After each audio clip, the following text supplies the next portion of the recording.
Shalom, party people. Welcome to the 12th C. October 16th, 2022, day 15 at 6 a.m. this morning. It was 40 degrees Fahrenheit. That's when I ran 3 miles with a brother. Did it in 27 minutes.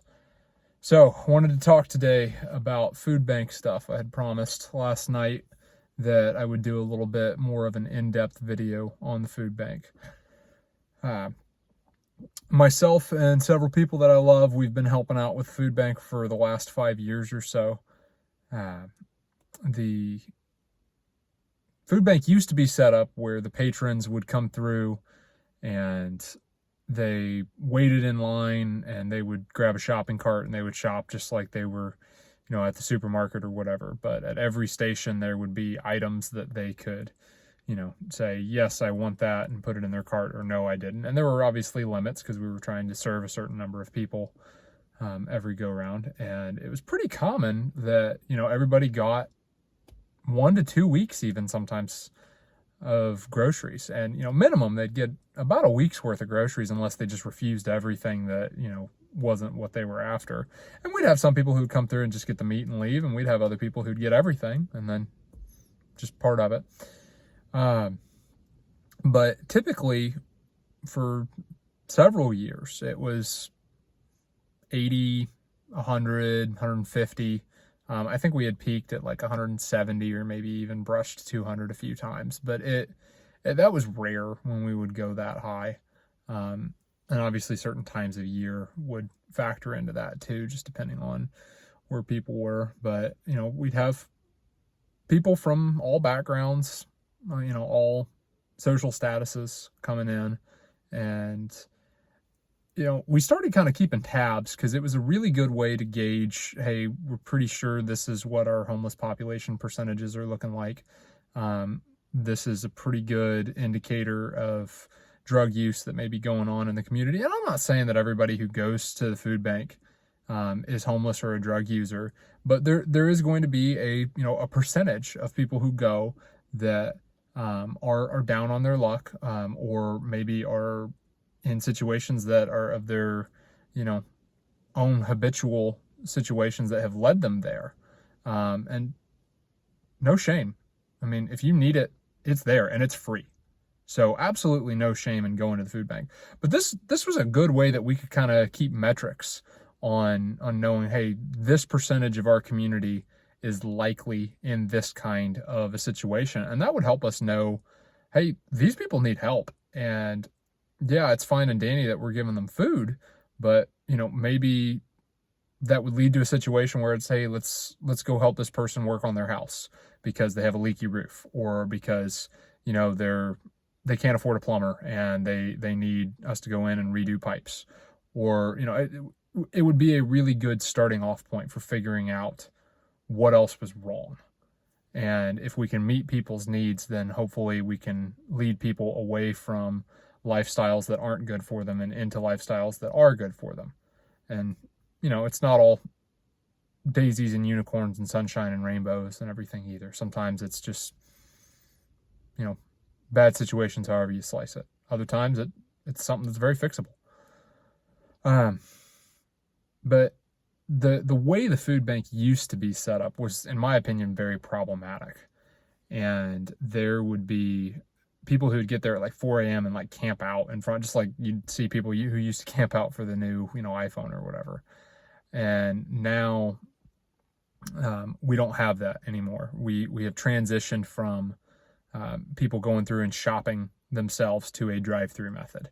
And, just stuff that's happened in the last couple of years that has caused people to reevaluate how they operate their businesses and transition. And I tell you, it's the best thing that ever happened to us was switching to a drive-through method. We do get people complain and, they'll start and stop their cars. But in all honesty, the way it's been running for the last 2 years, if someone were to get on property an hour before we opened, and they would just be parked wherever they were for that hour, and then they could start up once the line started moving, and they would be in line for maybe 20 minutes after that and then get their food and go, which actually was faster than what it used to be. And, there's people who are running their cars all the way down to E on their gas situation. And that's not good, because we've had to push cars out of line before and help them go get gas and get them taken care of and all that. But for the most part, I mean, lesson learned. If you're going to be sitting somewhere, you need to have enough fuel in your vehicle to run. And you're running your vehicle on idle doesn't burn a ton of fuel. But if you're really that concerned about it, you can also shut it off and dress appropriately for the weather. So that's part of it. Obviously, there's going to be people who have medical issues, and we try to deal with those. We've been very gracious with people and allowed them to wait inside, weather permitting, on things like that. And we try to be as accommodating as we can, but you can't please everybody, and that's never going to happen. But also, one of the perks of switching to a drive-through method was we used to have people fist fight over food. Like, it was not common. It was not anything that we had to always be vigilant about, other than just, keep an eye open. But yeah, we'd have people who were like, "Oh, that's my spot in line," and they'd fist fight over it. And in cars, as long as we've got somebody patrolling the area, which we do, we currently haven't had any issues, other than having to push some people out of line or say, "Hey, if you're going to act this way, you can leave." That has pretty well taken care of itself, because people have stayed in their vehicles.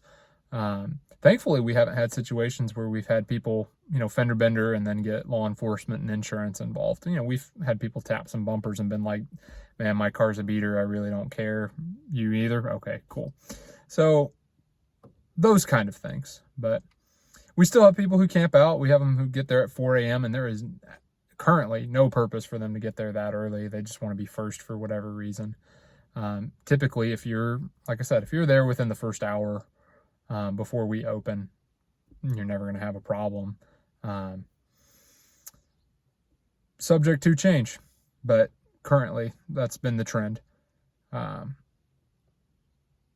Sometimes we'd be able to give people household goods, not just food. Sometimes we would, diapers, hygiene, cleaning products, things like that. But it really just ebbs and flows. We're at the mercy of whatever the regional distribution center gave us.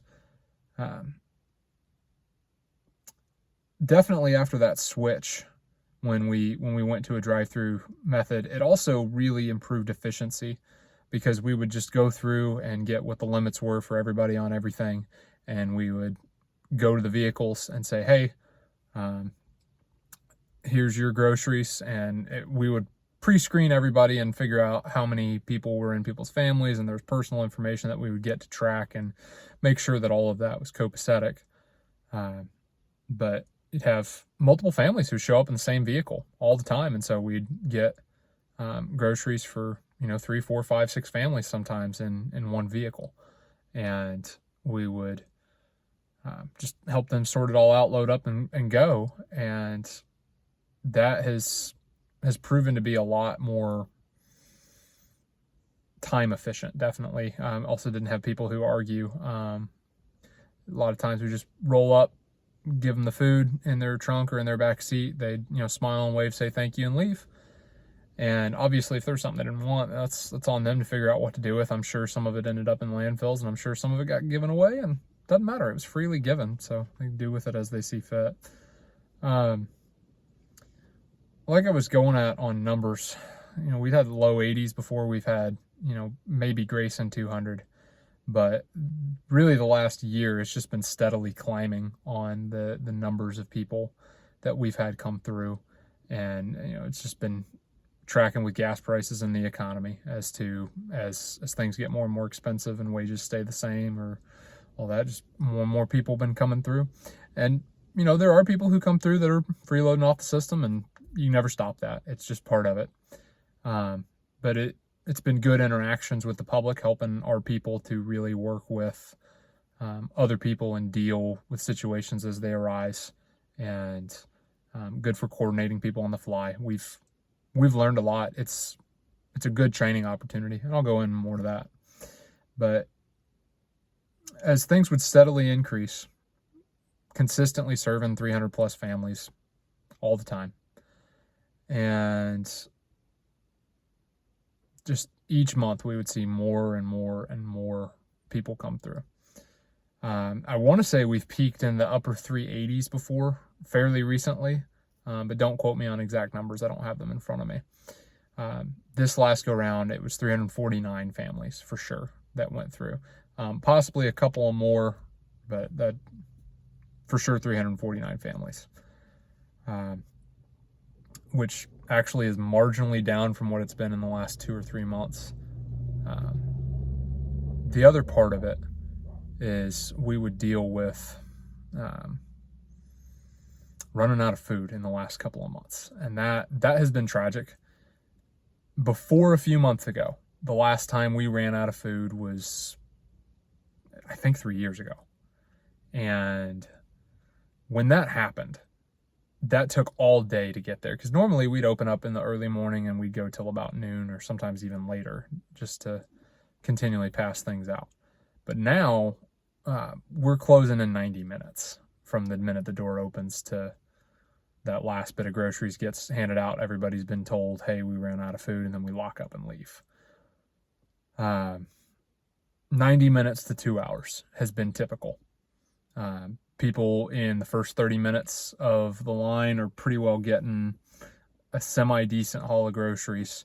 People in the next 30 minutes of the line are getting an okay amount. It's better than nothing. And then people at the end, it's pitiful what they're getting. It really is. But sometimes you don't, all you got left is blocks of cream cheese, and you're not going to give one family 30 pounds of it. You're going to break it up and say, hey, this is what I got. I got cream cheese and blueberries. Take it or leave it. And some people will take it, and some people are like, I showed up for more than that. And I'm like, sorry, I ain't got nothing left. So it just depends. But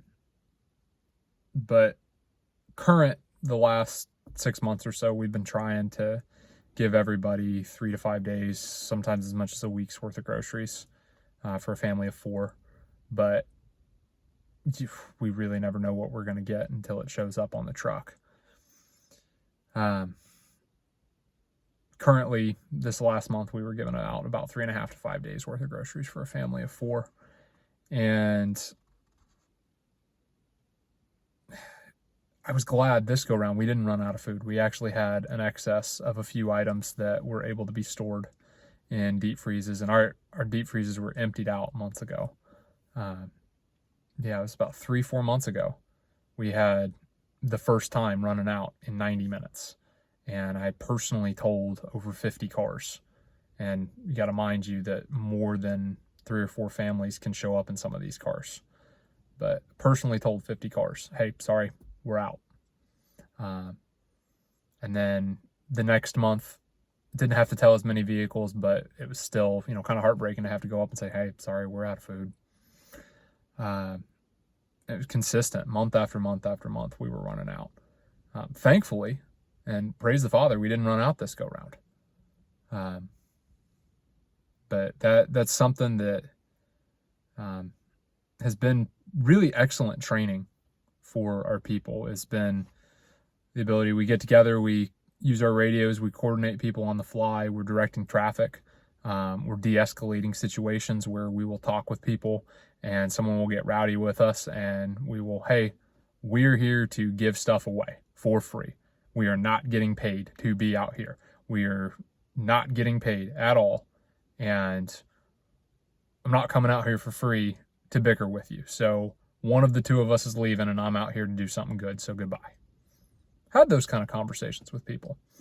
Also had the, hi, how are you? Have a wonderful day. Here's some food. Talk to you later. See you next month. I mean, I've had people who I've met in line who, ask me about my kids, and am able to have good, cordial conversations with. So it's not all bad by any means, but it's also not all good. I want to encourage you guys to get involved with something, and treat those somethings that you get involved with as training opportunities for your people. Now, whether that's just, you and a buddy, or you and a family member, or whatever, but economically, things aren't fantastic right now. Could they be better? Yes, they could. Could they be a lot worse? Oh, yeah, they could. But whatever you get involved in, use it as the ability to deal with the miniature stuff, the minutia that pops up. There's excellent disaster relief ministries out there that they do exactly that. They are preparing for bad situations by going into bad situations and helping people. And obviously that requires operating from a position of strength. And that's kind of what this whole conditioning thing is already about, is we are strengthening ourselves, not just physically, but mentally, emotionally, spiritually, using our stuff to get better. And what better way to pressure test ourselves than actually going into some pressure situations? But yeah, if you guys got questions about the food bank, how it operates, what all we do, fun stuff like that, just holler at me. Either if you got my number, call me, text me, whatever, or drop something in the comments. I'd love to elaborate, pontificate, Q&A on this kind of stuff. Go do hard things.